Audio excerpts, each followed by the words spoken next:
ओंकारेश्वर भगवान की, कुबरेश्वर महादेव की। हर हर महादेव, हर हर महादेव, हर हर महादेव। हर काशी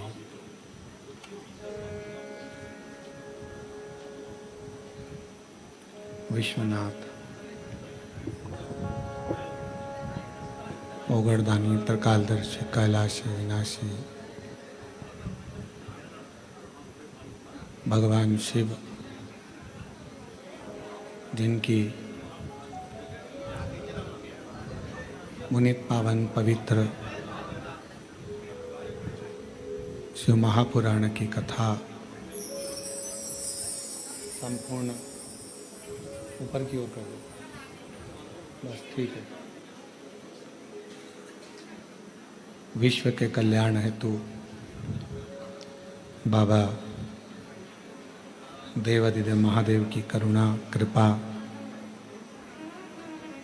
और उनकी उदारता से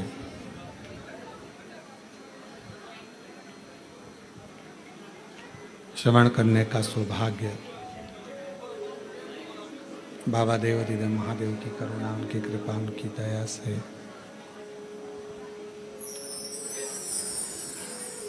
कोरबा छत्तीसगढ़ से ऑनलाइन शिव महापुराण की कथा श्रवण करने का सौभाग्य प्राप्त हुआ है। बड़े भाग्यशाली हैं सभी शिव भक्त जो इस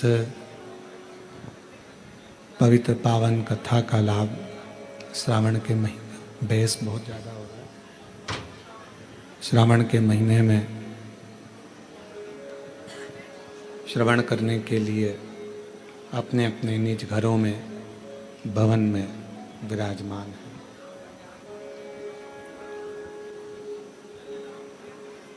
ये कथा संपूर्ण कोरबा क्षेत्रवासियों के लिए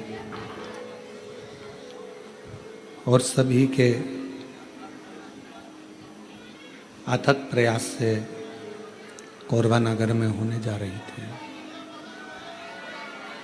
पर अधिक जलवृष्टि के कारण, बहुत ज़्यादा पानी गिरने के कारणवश ये कथा ऑनलाइन कोरबा से ही रखी गई है। कथा के आयोजक श्री महाकाल भक्त मंडल कोरबा, श्री दुर्गेश जी शर्मा, श्री राजेंद्र तारक जी, श्री शैलेश शुक्ला जी, यजमान परिवार मुख्य श्री भरत जी अग्रवाल जी, आयुष अग्रवाल जी, श्री ओम प्रकाश, रुक्मणी देवी साहू जी, ये सभी कथा के मुख्य यजमान का पद ग्रहण करें। इन सभी के लिए एक बार जोरदार ताली बजाकर उनका साधुवाद, वंदन, अभिनंदन, जिन्होंने इस पवित्र कथा का लाभ आपको और हमको सबको दिया है। और तेरी कृपा बिना नहीं एक भी अणु लेते हैं श्वास, तेरी कृपा से तनु तनु बखान क्या करूं मैं, राखों के चपटी भूत में हजारा हुएगा। हे गंगाधार मुक्ति ओंकार तू बोले, ओंकार तू आयुष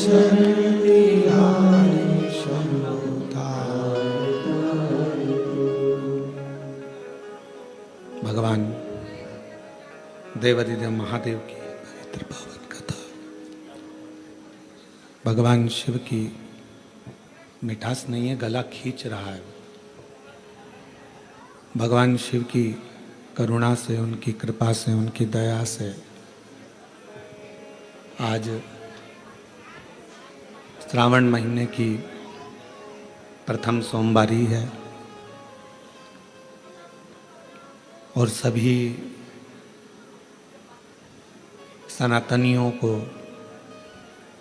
मेरे भगवान देवाधिदेव महादेव शिव के संपूर्ण भक्तों को आज श्रावण सोमवारी की बहुत बहुत बधाई। शिव कृपा आप सब पर बनी रहे, करुणा बनी रहे, दया बनी रहे।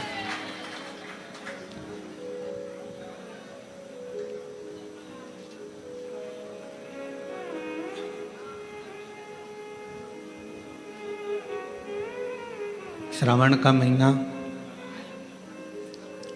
और उसमें सोमवारी का दिन और सोमवारी के साथ में शिव महापुराण की कथा श्रवण करने का सौभाग्य भगवान शिव की कृपा से प्राप्त हुआ है।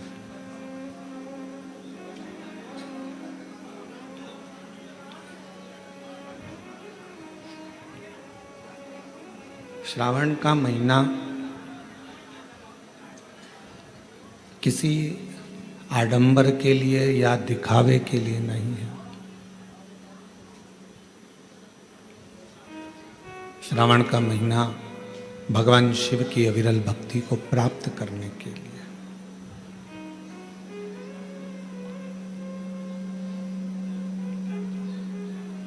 और श्रावण के महीने में शिव जी की अगर भक्ति कर रहे हो तो ये तुम्हारी इच्छा से नहीं। आवाज सेट नहीं है भैया, बिल्कुल भी गला पकड़ रहा है बहुत तेज। सावन के महीने में अगर भगवान शिव की भक्ति कर रहे हो, भगवान शंकर की अविरल भक्ति को धारण कर रहे हो, तो ये आपकी अपनी इच्छा से नहीं हुआ है। श्रावण महीने में अगर शिव भक्ति कर रहे हो, भगवान शंकर की अविरल भक्ति को धारण कर रहे हो, तो इसमें हमारी और आपकी इच्छा नहीं चलती, इसमें देवाधिदेव महादेव की स्वयं की इच्छा चलती है, तो कथा होती है। तो कथा श्रवण कर ही चल रहे हैं, तो कथा श्रवण कर पाते हैं।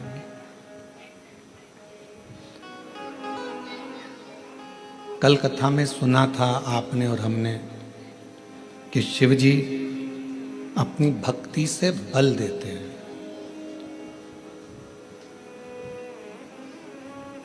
एक अलग से शक्ति, एक अलग से बल आपको और हमको प्राप्त होता है।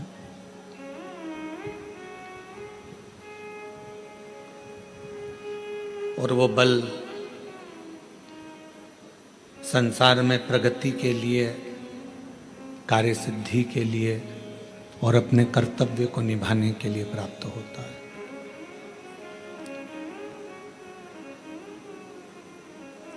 आज का समय,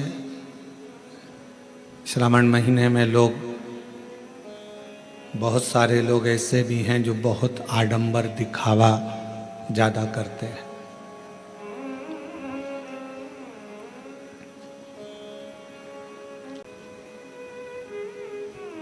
पर मेरे भगवान देवाधिदेव महादेव को ना तो आडंबर प्रिय है, ना उनको दिखावा प्रिय है। आज का व्यक्ति न ढंग के कपड़े पहन पाता है, आज का व्यक्ति न ढंग से रह पाता है, आज का व्यक्ति न ढंग से खा पाता है, आज का व्यक्ति न ढंग से सो पाता है, आज का व्यक्ति न ढंग से अपना जीवन जी पाता है। क्यों? क्योंकि वो अगर वस्त्र भी पहन रहा है तो स्वयं की आत्मा की प्रसन्नता के लिए नहीं पहन रहा, दूसरे को दिखाने के लिए कि आज मैं ये कलर की साड़ी पहन के जाऊंगी तो लोग को अच्छा लगेगा, आज मैं इस कलर का वस्त्र पहनकर जाऊंगा तो अच्छा लगेगा, आज मैं ऐसे कपड़े धारण करूंगी या करूंगा तो अच्छा लगेगा। ढंग का जीवन नहीं जी पाना।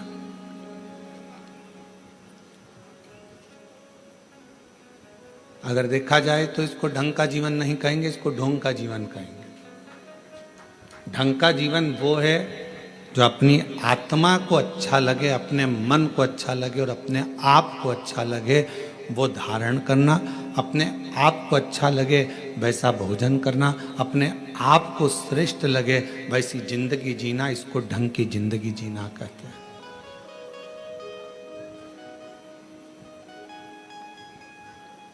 सावन चालू हो गया, कई लोग ऐसे होंगे कि हम सावन के महीने में हमने ऐसा नियम लिया, हमने सावन के महीने में वैसा नियम लिया। शिव जी ने कभी आकर आपके सामने नहीं कहा कि सावन के महीने में तुम ये नियम लेना या ये नियम धारण करना। शिव जी एक बात जरूर कहते हैं कि जैसे ही श्रावण का महीना लगे इतना जरूर करना कि किसी का दिल मत दुखाना और बन सके तो मेरा भजन कर कर शिव की शरणागति में रहकर वृद्धजन, बुजुर्गजन, बड़ोजन का आदर करना सीख जाओ।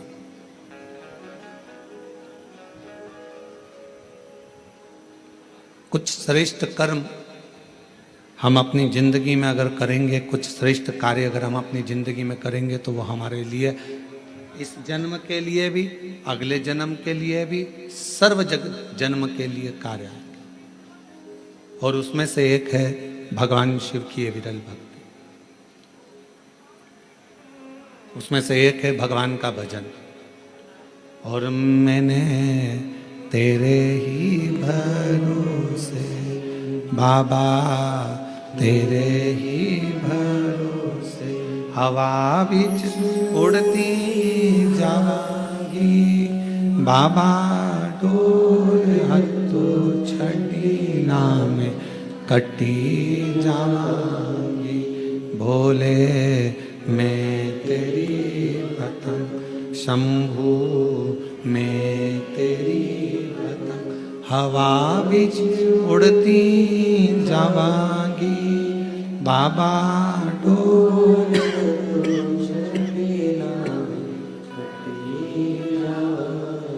भोले मैं तेरी पतंग, शंभू मैं तेरी पतंग। शिव कथा कर रही है। हम अपने जीवन को कुछ श्रेष्ठता से, हम अपने जीवन को कुछ अच्छी तरह से जीने का प्रयास करें। मंदिर जाओ, शिवालय जाओ, शंकर जी की अविरल भक्ति को धारण करो, भजन करो, पर बिना दिखावे के। हमारी पूजन को कौन देख रहा है इससे मतलब नहीं होना चाहिए। हमारे भजन को कौन सुन रहा है। एक बार मीराबाई भगवान गिरधर गोपाल की अविरल भक्ति करने वाली मां मीराबाई भजन गा रही थी और वहीं से तानसेन निकल कर जा रहे थे। तानसेन ने मीराबाई का भजन सुना, तानसेन ने मीराबाई का भजन सुना और मीराबाई का भजन सुनकर तानसेन ने दीवार पर लिख दिया, कृपया राग में गाएं।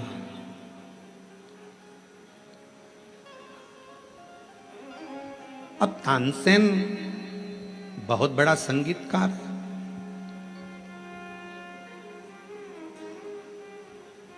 जो राजा के महल में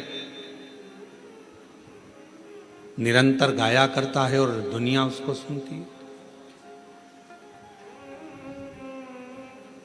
तानसेन ने दीवार पर लिख दिया, कृपया राग में गाएं।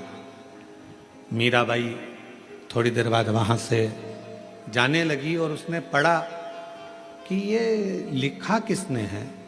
तो कहा जो अकबर के दरबार में गाता है वो तानसेन, जिसको दुनिया मानती है, जिसकी गायकी को दुनिया जानती है। जिसकी गायकी को दुनिया जानती है, वो तानसेन ने लिखा है मीराबाई तुम्हारे लिए कि कृपया राग में गाएं। मीराबाई ने कलम उठाई, जहां राग लिखा था उसके आगे अनु लिख दिया। अब कौन सा शब्द हो गया? अनुराग। मीराबाई चली गई और मीराबाई जैसे ही गई, थोड़ी देर बाद तानसेन निकल कर जा रहे थे तो तानसेन ने फिर देखा कि मैंने लिखा था कृपया राग में गाएं, और अब इसमें अनु किसने जोड़ दिया? तो कहा मीराबाई यहाँ से आवाज़ बिल्कुल ठीक नहीं है, आवाज़ गूंज रही है, साथ में बिल्कुल आवाज़ खींच रही है। यहाँ लिखा किसने? तो कहा तानसेन निकल कर जा रहे थे और उन्होंने लिखा है कृपया। यहाँ तानसेन निकल कर जा रहे थे, उन्होंने लिख दिया कृपया राग में गाएं। मीराबाई ने उसमें अनु लगा दिया और तानसेन वापिस निकल कर जाने लगे तो तानसेन ने देखा यहाँ किसी ने लिखा है कि अनु राग में गाएं, अनुराग में गाएं। तानसेन ने मीराबाई के चरणों को पकड़ लिया। मीरा तो बिल्कुल सत्य कहती है कि भगवान को रिझाना है तो अनुराग में गाना होगा, और दुनिया को रिझाना है तो राग में गाना होगा। दुनिया राग से रिझती है और भगवान अनुराग से रिझता है। परमात्मा को रिझाने के लिए किसी राग की जरूरत नहीं पड़ती है। परमात्मा को रिझाने के लिए किसी वस्तु की जरूरत नहीं पड़ती, किसी दिखावे की जरूरत नहीं पड़ती। उसको तो राग नहीं अनुराग चाहिए। आपकी अविरल भक्ति चाहिए, आपका विश्वास, आपकी दृढ़ता, आपकी लगनता, आपकी एकाग्रता भगवान को चाहिए।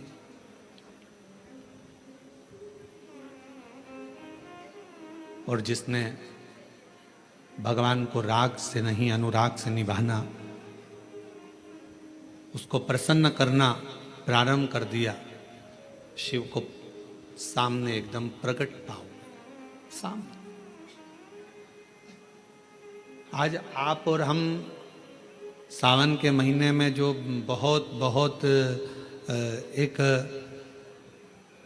लोगों का हुजूम देखते हैं, भीड़ देखते हैं, तो जितने भी भीड़ में लोग खड़े हैं उनको एक बात का स्मरण होना चाहिए कि आप उसके मंदिर में खड़े हो जिसको आडंबर पसंद नहीं।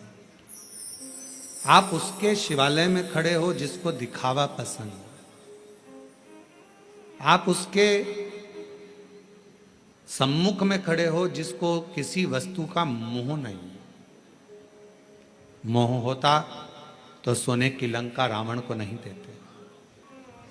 मोह होता तो माता लक्ष्मी की मां ख्याति देवी भगवान शंकर के साथ लक्ष्मी जी का विवाह करना चाहती, पर भगवान शिव ने मना कर दिया कि मैं लक्ष्मी से विवाह नहीं करूंगा। कि मोह होता तो लक्ष्मी से विवाह होता, सोने का महल होता। मोह होता तो कुबेर को जो धन दिया वो सारा धन शिव का होता। पर भगवान शंकर मोह को त्यागे हैं, काम को जलाकर भस्म करने वाले हैं, आसक्तियों से दूर हैं। तृष्णा वासना ये सब मेरे शिव से बहुत दूर है, ये उनके पास है ही नहीं। और शायद इसीलिए शंकर की भक्ति करने वाले को सबसे पहले शंकर भगवान खूब परखते हैं। एक एक रिश्तेदार को परखा देगा मेरा शंकर भगवान, एक एक व्यक्ति को परखा देगा शिव।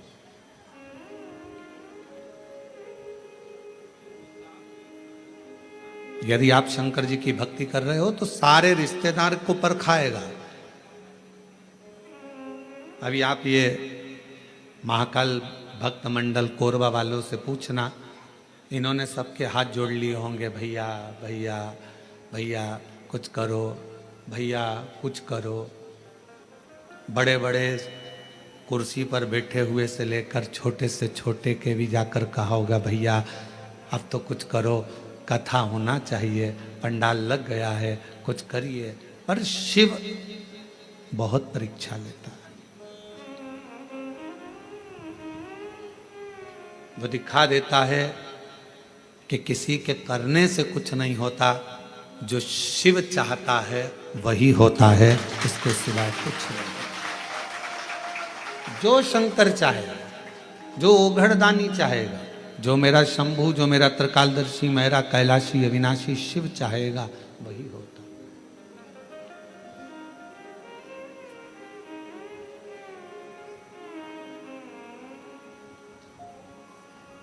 लाख कोई बुरा चाहे तो क्या होता है, वही होता है जो मेरा महादेव महाकाल चाहता है, वो चाहेगा। एक एक को परखाता है मेरा शंकर भगवान, एक एक को पूर्व की परीक्षा लेगा सब।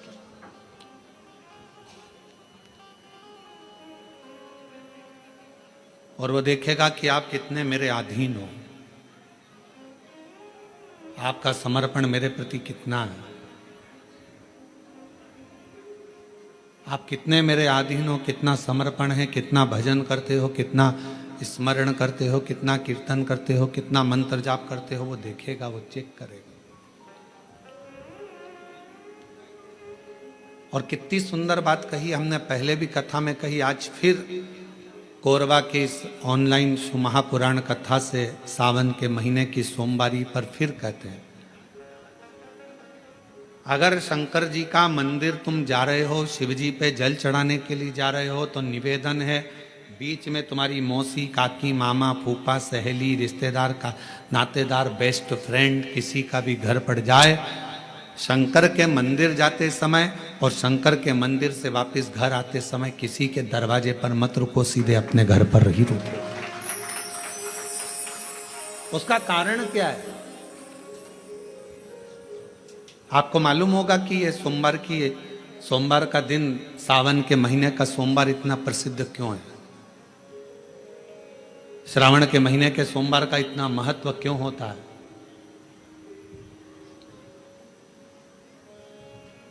उसका एक कारण है,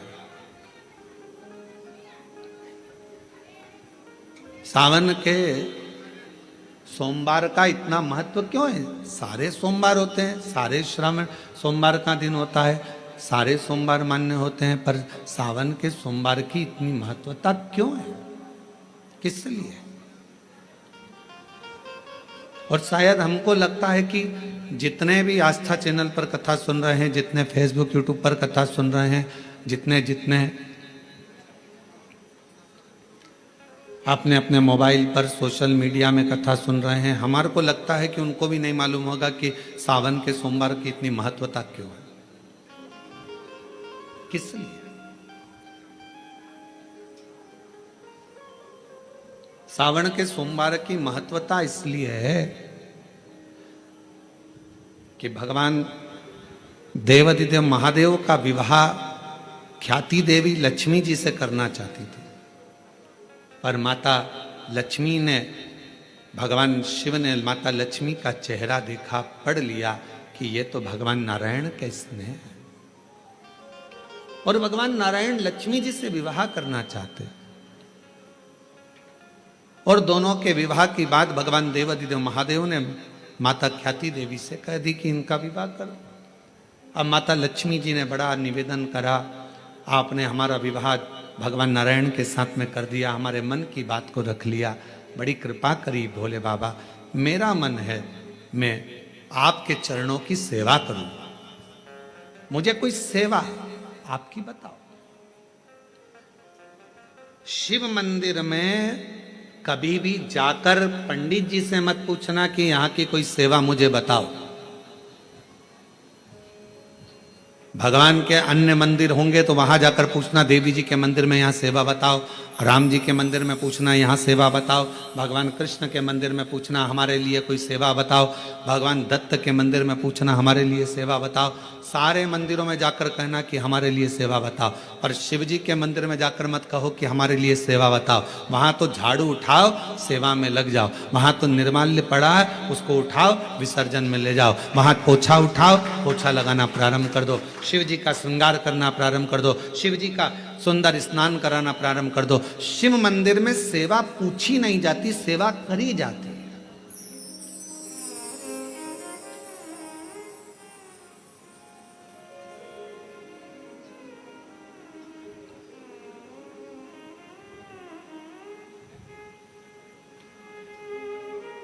वह सेवा करना पड़ती है।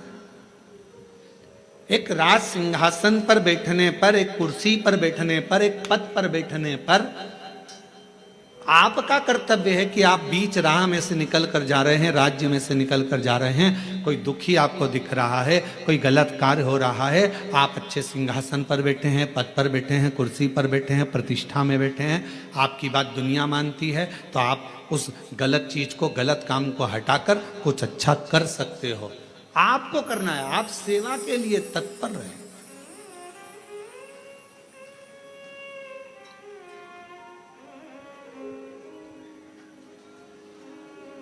यहां चुनाव होते हैं, जम के तो बोलो, पार्षद बनते हैं, जम के बोलो, बनते हैं, अध्यक्ष बनते हैं, उपाध्यक्ष बनते हैं, सचिव बनते हैं, सारे पद दिए जाते हैं। एक विधायक का भी पद दिया जाता है, सांसद का भी पद दिया जाता है, अध्यक्ष का भी पद दिया जाता है, पार्षद का भी पद दिया जाता है, सरपंच का भी पद दिया जाता है। और ये पद केवल एक जगह पर नहीं, पूरी दुनिया में दिए जाते हैं। क्यों दिए जाते हैं? पार्षद, जिस वार्ड का पार्षद होता है, जिस क्षेत्र का पार्षद होता है, उस क्षेत्र के पार्षद को, उस क्षेत्र के लोगों को बोलना ना पड़े कि पार्षद साहब हमारी ये नाली की प्रॉब्लम है, हमारी रोड की प्रॉब्लम है, हमारी ये प्रॉब्लम है। पार्षद उसी क्षेत्र का है, उसी कॉलोनी का है, उसी सोसाइटी का है। वो वहाँ घूमे और घूमने के बाद वो देखे कि मुझे सेवा का मौका कहाँ मिलेगा, मैं कहाँ सेवा करूँ, मैं ये नाली बनवा दूँ कि रोड बनवा दूँ कि मुझे ये करना है। वहाँ कहना नहीं पड़े, शंकर के मंदिर में कहना ना पड़े कि तुम्हें ये करना। शिव मंदिर में जाकर कभी नहीं पूछना कि मुझे सेवा क्या करना। शिव मंदिर में तो जाकर सेवा का क्रम करो। अब लक्ष्मी जी पूछ रही हैं भोले बाबा से, आप मुझे बताओ, मैं आपकी सेवा में लगना चाहती हूँ। शिव जी ने कहा कि मैं क्या सेवा बताऊं, आप जाओ भगवान नारायण की सेवा करो। पर लक्ष्मी जी ने सोचा कि देवाधिदेव महादेव मुझे सेवा नहीं बता रहे हैं। सावन का महीना था, सोमवार का दिन था। माता लक्ष्मी पूरे सावन के महीने में शिवालय में जाती, शंकर जी के कैलाश पर्वत पर जाकर खूब सेवा करती, खूब।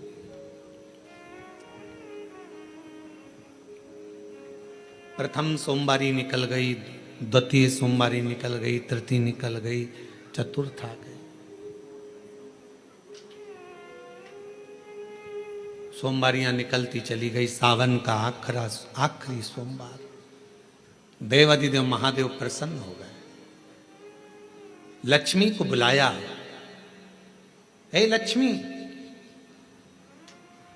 पूरी दुनिया में केवल महासंबोधन मेरे नाम के आगे लगा है, लोग मुझे देवाधिदेव महादेव कहते हैं। सारी पुराणों को केवल पुराण कहा जाएगा, पर शंकर की पुराण को भी महासंबोधन से संबोधित किया जाएगा, शिव महापुराण। लक्ष्मी, मुझसे जो जुड़ा हुआ है, मेरे नाम के आगे महासंबोधन लगा हुआ, लोग मुझे महादेव कहते।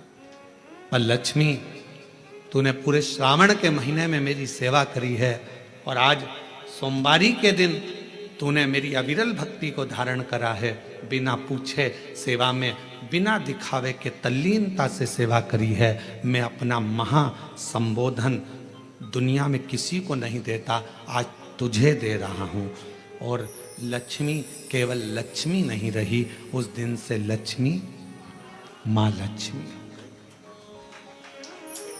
लक्ष्मी केवल लक्ष्मी नहीं रही, उस दिन लक्ष्मी महालक्ष्मी के संबोधन से प्रकट हुई। आज महासंबोधन लक्ष्मी जी को अगर किसी ने दिया तो भगवान देवाधिदेव महादेव ने दिया।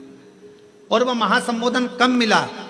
सोमवार की इस श्रावण के सोमवारी के दिन जो हम व्रत करते हैं, साधना करते हैं, उपास करते हैं, अर्चना करते हैं, पूरे वर्ष आप सोमवार का व्रत करते हैं कि नहीं करते वो पता नहीं, पर सावन के महीने में 4-5 जो भी सोमवार पड़ जाएं, अगर उस पर अगर आपने व्रत कर लिया, व्रत को धारण कर लिया या शिवालय के जाकर भगवान शंकर की आराधना कर ली, तो पूरे वर्ष के सोमवार का फल सावन के महीने के 5 या 4 सोमवार में प्राप्त होगा।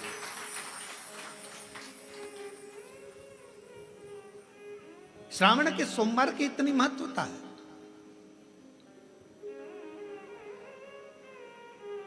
कल एक बहन ने पत्र लिखा था कि सावन महीने की इतनी महत्वता क्या है।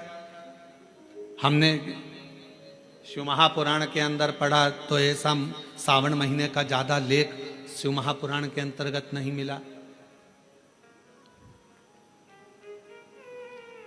श्रावण महीने की इतनी प्रबलता क्यों मानी गई? तो हमारा एक तो सोमवार का महत्व, सावन के सोमवार का महत्व क्या है, कोई आपसे पूछे तो आपको बताना चाहिए कि इस दिन लक्ष्मी को महालक्ष्मी कहा गया था। शिव जी ने सफलता दी। कल वाला प्रश्न, शांति, दिशा और सफलता बिना मांगे मिलती है शिव के दरवाजे से। क्या क्या चीज? शांति, दिशा और सफलता। शिव के दरवाजे पर जाकर केवल आप सेवा करो, शिव के दरवाजे पर जाकर आप केवल जल अर्पित करो, शंकर जी की चौखट पर जाकर आप नमन करो, देवाधिदेव महादेव के शिवालय में जाकर प्रणाम करिए। भगवान शंकर की चौखट पर, द्वार पर अगर आप जा रहे हो, 3 चीजें आपको मांगना नहीं पड़ेगी। जैसे लक्ष्मी जी ने शिव जी से नहीं मांगा कि मुझे महासंबोधन दो, लक्ष्मी जी ने नहीं मांगा कि मुझे भगवान विष्णु दो, लक्ष्मी जी ने नहीं मांगा कि मुझे ये देना। लक्ष्मी जी तो शंकर भगवान की सेवा में लग गई, तो लक्ष्मी जी को 3 चीजें अपने आप मिल गई। एक शांति हृदय की, दूसरा दिशा, लक्ष्मी जी को कहाँ जाना है, और तीसरे नंबर पर सफलता। माता लक्ष्मी केवल लक्ष्मी नहीं रही, उनको महालक्ष्मी कहा गया। महालक्ष्मी। और फिर समझ लीजिए, लक्ष्मी में और महालक्ष्मी में बहुत बड़ा अंतर है। जरा सावधानी से सुनिएगा कथा को। आज सोमवारी का दिन है, सावन के महीने का, तो जितने शिव भक्त ऑनलाइन कथा को सुन रहे हैं, जितने आस्था चैनल पर, फेसबुक, यूट्यूब पर कथा को श्रवण कर रहे हैं, वो भी सावधानी से सुनिएगा। लक्ष्मी में और महालक्ष्मी में भी अंतर।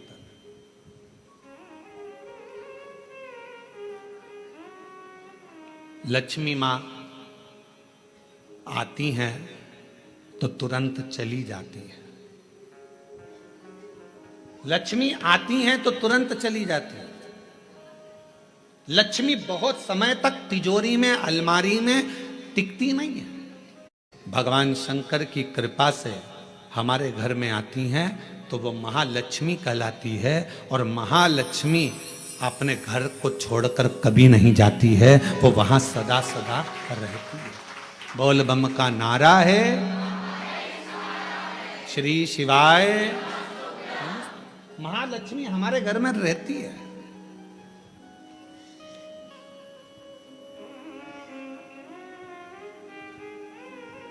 शंकर जी के मंदिर में अगर आप 1 लोटा जल चढ़ाने जा रहे हो, बड़े दुखी हो, तकलीफ में हो, पैसा नहीं है, धन नहीं है, वैभव नहीं है, सोमवार के दिन आप जल चढ़ा रहे हो, तो माता लक्ष्मी को भगवान शंकर ने यह वचन दिया है, वर दिया है कि लक्ष्मी, अगर तू मुझे मेरे मंदिर में आई है तो मैं तुझसे बस केवल, तू कहती है सेवा सेवा, तो तुझसे मांगता हूं, जो मेरे मंदिर में जल चढ़ाने आए, लोटा भरकर जल चढ़ाकर, उसका जो लोटा है, उसका जो पात्र है, उसका जो कलश है, वो खाली हो जाएगा।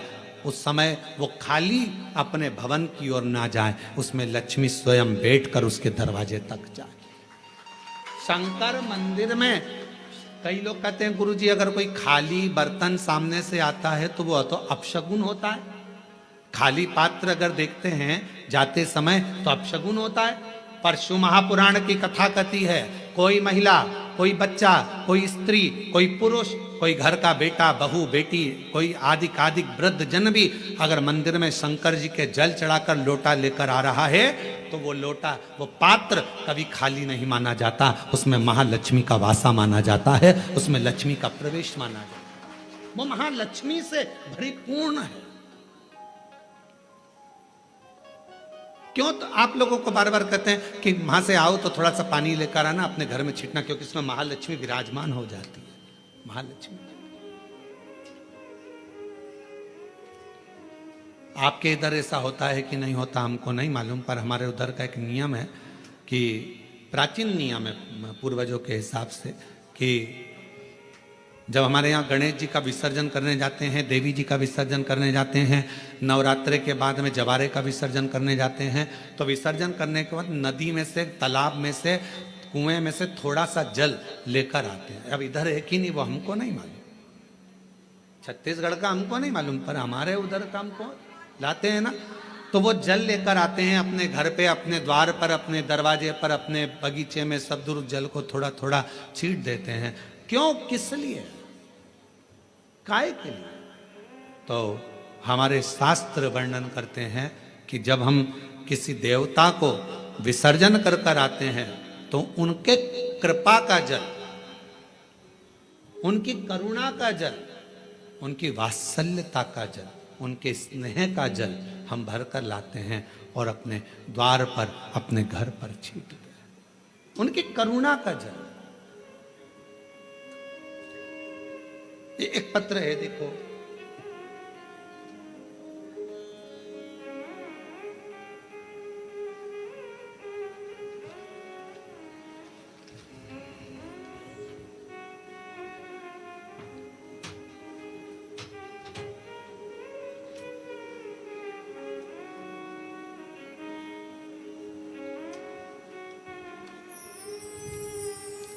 महाराज जी मेरा नाम शीला शर्मा है, कहीं बैठी हो तो हाथ हिला सकती हैं, शीला शर्मा। मेरे पति का नाम श्री ब्रह्मानंद शर्मा है। मैं गृहिणी हूँ और गृहस्थ जीवन के साथ पूजा पाठ मेरा अधिक रुचि रहती है। पर गुरुदेव, मेरी 2 बेटी और 1 बेटा, मेरी दोनों बेटियां बड़ी और बेटा 21 वर्ष का हो गया था। 21 साल का बेटा अच्छी पढ़ाई कर रहा था, बहुत अच्छा था, पर एकदम उसको बुखार आया, संभल नहीं पाए, और बुखार आते ही हम डॉक्टर को दिखाए। दिखाने के बाद डॉक्टर ने हमें बड़े हॉस्पिटल भेज दिया, पर बुखार उसके सिर पर चढ़ गया और वो 21 साल का लड़का मर गया। गुरुदेव, 21 वर्ष की अवस्था में मेरा बेटा चले गया। पागल जैसी मैं हो गई। कई लोग, समाज के लोग आड़ा टेढ़ा कहते, सब लोगों ने पूजन पाठ बंद कर दिया, सब अपशब्द कहते, ताना देते। बेटे के वियोग में मेरा परिवार पूरा टूट गया था, क्योंकि एक ही लड़का था। अब किसी ने कहा तुम्हारी जिंदगी बर्बाद हो गई, किसी के